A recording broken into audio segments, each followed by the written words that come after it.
ఇవాళ అచ్చంపేట నియోజకవర్గ head quarter అయినటువంటి అచ్చంపేటలో మాజీ మంత్రివర్యులు కేటీఆర్ గారు నాగర్ కర్నూల్ బీఆర్ఎస్ పార్లమెంటరీ సన్నాహక సభలో దాంట్లో భాగంగా అచ్చంపేట నియోజకవర్గ బీఆర్ఎస్ కార్యకర్తల సమావేశంలో అనుచితమైన మాటలు మాట్లాడారు. తలా తోక లేకుండా ఒక ఓడిపోయినవనే మతి భ్రమించి ఆ ఓటమి నుంచి చేరుకోకముందే మళ్ళీ భయభ్రాంతులకు గురై ఇష్టానుసారంగా మాట్లాడడం జరిగింది.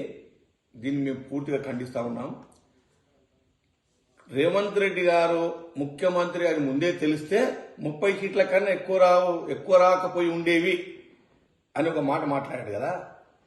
మా నాయకుడు రాష్ట్ర ముఖ్యమంత్రి గౌరవనీయులు రేవంత్ రెడ్డి గారు ఎన్నికల కన్నా ముందే చెప్పిండు, మేము గెలుస్తున్నాం, నేను ముఖ్యమంత్రి అవుతున్నా, డిసెంబర్ 9 నాడు మీకు 2 లక్షల రూపాయల రుణమాఫీ ఖచ్చితంగా చేస్తామని చెప్పి ముందే అనౌన్స్ చేసినటువంటి ఘనత రాష్ట్ర ముఖ్యమంత్రి గారి.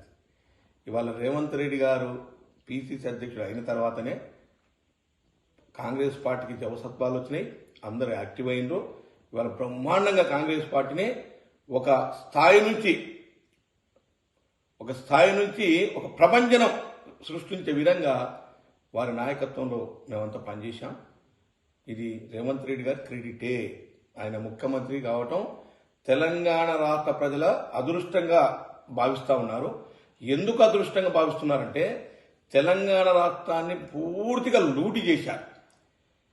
1,00,000 కోట్ల అవినీతి జరిగింది. 7 లక్షల కోట్లు 7 లక్షల కోట్లు ఈ రాష్ట్రానికి అప్పు తీసుకొచ్చి ప్రజల పైన బలవంతంగా రుద్ది ఏం చేశారు? మీరు ఉద్యోగాలు ఇచ్చారా? పోనీ నీళ్ళు ఏమైనా తెచ్చారా? పోనీ మిగులు బడ్జెట్ ఏమైనా ఉందా? పోనీ రైతులకు ఏమైనా రుణమాఫీ చేశారా?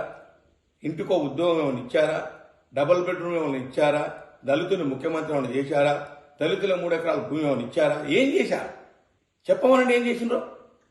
అందుకోసమే ప్రజలు తిరగబడి బండకేసి కొడితే లేవలేనటువంటి స్థితిలో ఉండి కూడా కేవలం ఎంపీ ఎలక్షన్ల దృష్టిలో పెట్టుకుని అవాక్కులు చెవాకులు మాట్లాడుతూ ఉన్నారు. ఇది 100% తప్పిది.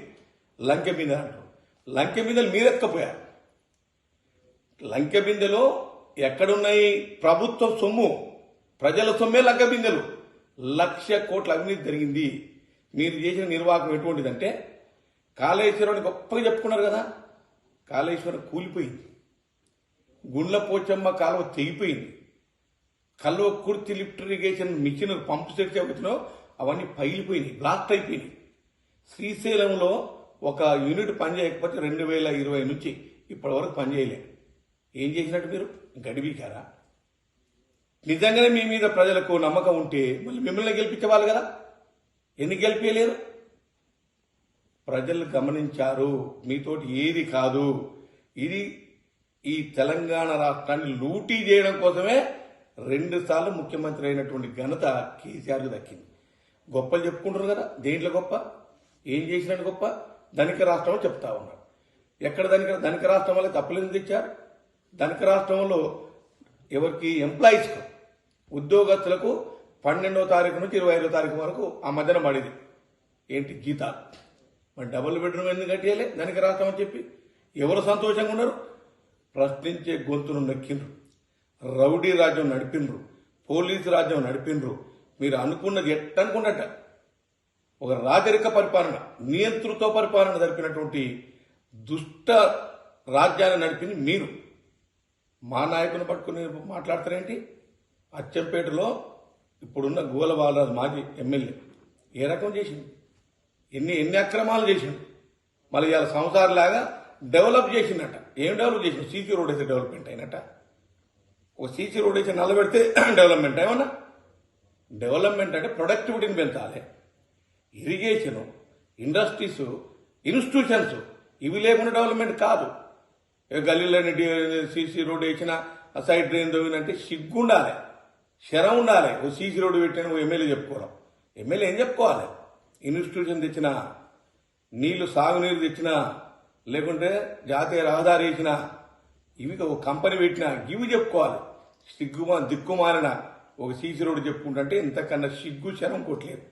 ఇక కేటీఆర్ ఇక ఆయన ఏం చేసిండో ఏం కథ అనేది ప్రజలు మననే చెప్పారు. మరోసారి మా నాయకునికి ఎక్కడన్నా నోరు దారితే చూస్తూ ఊరుకునేది లేదు. రౌడీజం చేసిన మీరు, తప్పుడు కేసులు పెట్టింది మీరు, పోలీసులతో తప్పుడు కేసులు, పోలీసు రాజ్యం నడిపినారు. అందుకే కదా ప్రజలు తిరగబడ్డది. ఇవాళ విద్యార్థులు, ఉద్యోగస్తులు, పండితులు, పామరులు అందరూ కూడా మొత్తం కూడా బీఆర్ఎస్ పార్టీని ఖతం చేయాలని చెప్పేసి వాళ్ళ ఖతం చేయడం జరిగింది. ఇప్పుడు వచ్చే ఎంపీ ఎలక్షన్లు కూడా మీకు ఏం రావు, జీరో నుంచి ఒకటి కూడా దయదలిచి ప్రజలు గెలిపిస్తే లేకుండా లేదు. కాబట్టి కేటీఆర్ గారిని నేను మంచి సలహా ఇస్తా ఉన్నాను. ఇవి టిక్కగా ఇష్టం వచ్చినట్టు మాట్లాడితే ఎవరు సహించరు. ఇంకోటి ఇప్పుడే 3 నెలలకు అయిపోయిందా, ఏమి చేస్తలేదు, రద్దు చేస్తలేదు. 3 నెలలు ఏం చేస్తాం? 10 ఏళ్ళు చేసినావు, నువ్వేం చేసినావు చెప్పండి. నేను చెప్పిన ఇంతకుముందు చెప్పినామని 10 ఏళ్ళు ఎందుకు చేయలే? 100కు 100% 6 గ్యారెంటీ కార్డును 100 రోజుల లేకుండా 150 రోజుల 100కు 100% ఇంప్లిమెంటేషన్ చేస్తాము.